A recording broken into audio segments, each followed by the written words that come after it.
नागिन का जादुई लहंगा। बहुत समय पहले की बात है। नागलोक के बगल के जंगल में एक नागिन रहती थी।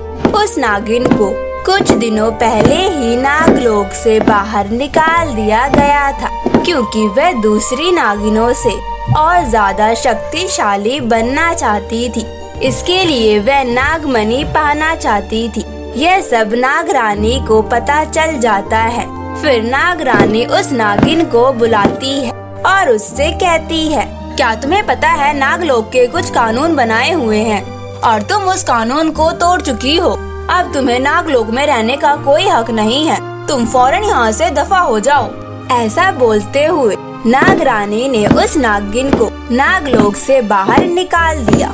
उसके बाद वह नागिन बगल के जंगलों में कुछ चुड़ैलों से मिल जाती है, जो उसे नागमणि दिलाने का आशा दिलाती हैं और उससे कहती हैं, सुन नागिन, मैं तुम्हें नागमणि दिलाने में तुम्हारी मदद जरूर करूंगी, लेकिन इसके बदले हमें भी कुछ चाहिए। तब वह नागिन कहती है, बताओ तुम्हें मुझसे क्या चाहिए। मेरे पास तुम्हें देने के लिए अभी कुछ नहीं है। अभी नहीं है तो क्या हुआ, जब तुम्हें नागमणि मिल जाएगी तो नागमणि मिलने के बाद तुम खुद के साथ मुझे भी अपने राज्य में आधा हिस्सा दे देना। चुड़ैल की बात सुनकर नागिन सोचने लगती है और फिर कुछ देर सोचने के बाद वह कहती है, ठीक है, मुझे मंजूर है। ऐसा बोलकर वो सारे चुड़ैल और नागिन जंगल में चले जाते हैं। वो नागिन उन सारे चुड़ैलों के साथ कई दिनों तक तपस्या करती है। फिर एक दिन आता है जब नागिन की तपस्या खत्म हो जाती है तो चुड़ैल कहती है, आज तुम्हारी तपस्या खत्म हो चुकी है और नागमणि को पाने की एक सीढ़ी बना चुकी हो तुम। अब तुम्हें एक आखिरी काम करना पड़ेगा। वो क्या है चुड़ैल, मुझे जल्दी बताओ, मुझे और इंतजार नहीं होता। नागमणि को पाने के लिए मैं कुछ भी कर सकती हूँ। तुम्हें लोगों की बलि देनी होगी, क्योंकि इस तप के बाद किसी की बलि ही काबिल बना सकती है नागमणि प्राप्त करने के लिए। ऐसा बोलने के बाद चुड़ैल ने नागिन को एक जादुई लहंगा दिया और बोली, ये जादुई लहंगा बहुत शक्तिशाली है। इसको पहनकर तुम बहुत शक्तिशाली और एक बहुत सुंदर स्त्री बन जाओगी। लेकिन इस लहंगे को गलती से भी खोना मत, क्योंकि कई घोर तपस्या के बाद हमें यह लहंगा मिला है। इस लहंगे से तुम जवान पुरुष को भी अपने ओर आकर्षित कर सकती हो और उनकी बलि आराम से दे सकती हो नागमणि को प्राप्त करने के लिए। बस 8 या 10 बलि, इतना तो मैं चुटकियां बजाते ही कर दूंगी। उसके बाद नागिन वह जादुई लहंगा लेकर चली जाती है।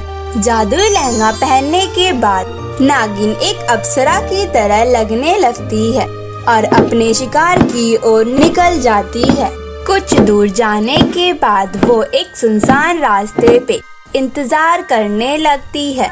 तभी वहाँ से एक कार गुजर रही होती है। कार वाला उस खूबसूरत नागिन के रूप में लड़की को देखकर ना चाहते हुए भी कार रोक देता है और कार से उतरकर पूछता है, आप इतनी रात में क्या कर रही हो?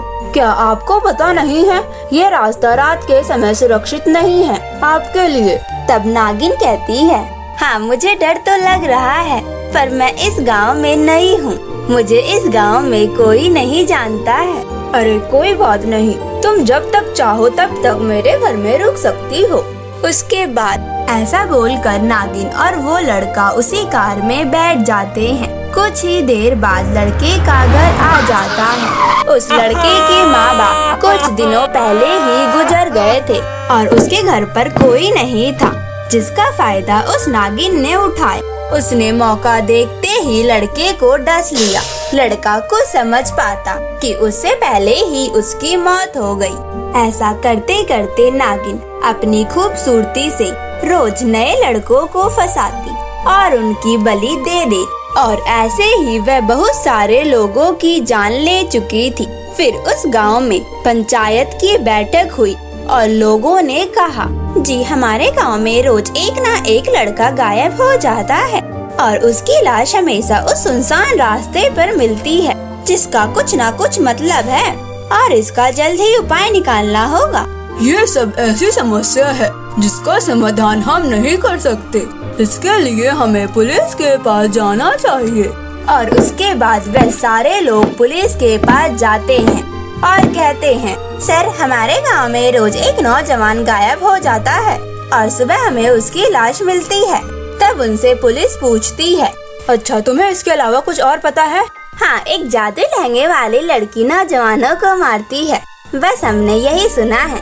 तभी पुलिस वाले के पास उसके भाई का फोन आता है और वो कहता है, भाई सुनिए, जादू लहंगे वाली लड़की ही है जो सबको मार रही है, इसको तुम बिल्कुल भी मत छोड़ना। और उसका फोन कट जाता है। पुलिस वाला ये सब कुछ समझ जाता है कि उसका भाई अब नहीं रहा और वह बहुत दुखी हो जाता है और रोने लगता है और वह अपने घर चला जाता है और घर पर बैठकर वह अपने भाई के बारे में सोच ही रहा होता है। तभी वहाँ पर नागरानी प्रकट हो जाती है और वह कहती है, जिस नागिन ने तुम्हारे भाई को मारा है, मैं उस नागिन को जानती हूँ। दरअसल उस नागिन को मैंने नागलोक से भगा दिया था। तब से वह नागमणि को प्राप्त करने के लिए मासूमों की बलि दे रही है। अब उसका बस आखिरी शिकार रह गया है, तुम उसको रोकने में मेरी मदद करो। तब पुलिस वाला कहता है, पर हो तो तुम भी एक नागिन, मैं तुम पे कैसे भरोसा कर लूं? तुम भी तो उसी की तरह हो सकती हो। गलती किसी एक की होती है और बदनामी पूरी बिरादरी की होती है। यही हमारे साथ भी हुआ है। तुम मेरे पे भरोसा करो, वरना वो नागमणि प्राप्त कर लेगी और तुम्हारे गांव को भी बहुत नुकसान पहुंचाएगी। यह सुनकर पुलिस वाला उसकी मदद करने के लिए राजी हो जाता है। फिर पुलिस वाला कहता है, पर हम उसे पकड़ेंगे कैसे? उसे एक युवक की खोज है और तुम उसकी खोज पूरी कर सकते हो। ऐसा बोलकर पुलिस और नागरानी एक दूसरे को देखकर मुस्कुराने लगते हैं और नागरानी कहती है, तुम उसे भला फुसला के पहाड़ी पे स्थित शिव मंदिर पे ले आओ, बाकी आगे मैं देख लूंगी। उसके बाद पुलिस वाला नए कपड़े पहनकर रात को उसी सुनसान रास्ते पर गाड़ी से कई चक्कर लगाता है। कुछ देर बाद वहाँ नागिन आ जाती है और वह उससे कहती है, अरे रुकना जरा। ये सुनते ही पुलिस वाला गाड़ी रोक देता है और वह कहता है, क्या हुआ? आप इतनी रात को यहाँ क्या कर रही हैं? मैं इस गांव में नई हूँ, क्या आप मुझे एक रात के लिए अपने घर में रहने देंगे? हाँ क्यों नहीं, चलो मेरे साथ। उसके बाद दोनों गाड़ी में बैठते हैं और पुलिस वाला गाड़ी मंदिर पर ले जाता है और मंदिर के पास उतार के नागिन को बोलता है, ये मेरा कुल मंदिर है, तुम भी मेरे साथ अंदर चलो, तुम भी दर्शन कर लेना। नहीं नहीं, मैं इस मंदिर में नहीं आ सकती। लेकिन पुलिस वाला उसे जबरदस्ती अपने गोद में उठाकर अंदर ले जाता है। जब वो मंदिर के अंदर आती है तो देखती है नागरानी वहीं खड़ी होती है। यह देखकर वह नागिन डर जाती है। फिर नागरानी बोलती है, तूने बहुत से पाप किए हैं धरती लोक पर, तू अब जहन्नुम में ही जाकर सजा भुगतेगी। फिर नागिन एक मंत्र फूंकती है, फिर वह जलने लगती है और कुछ ही समय में वह राख बन जाती है। उसके बाद गांव में कभी भी ऐसा हादसा दोबारा नहीं हुआ और अब नागलोक के लोग हंसते खेलते जिंदगी बिताने लगते हैं।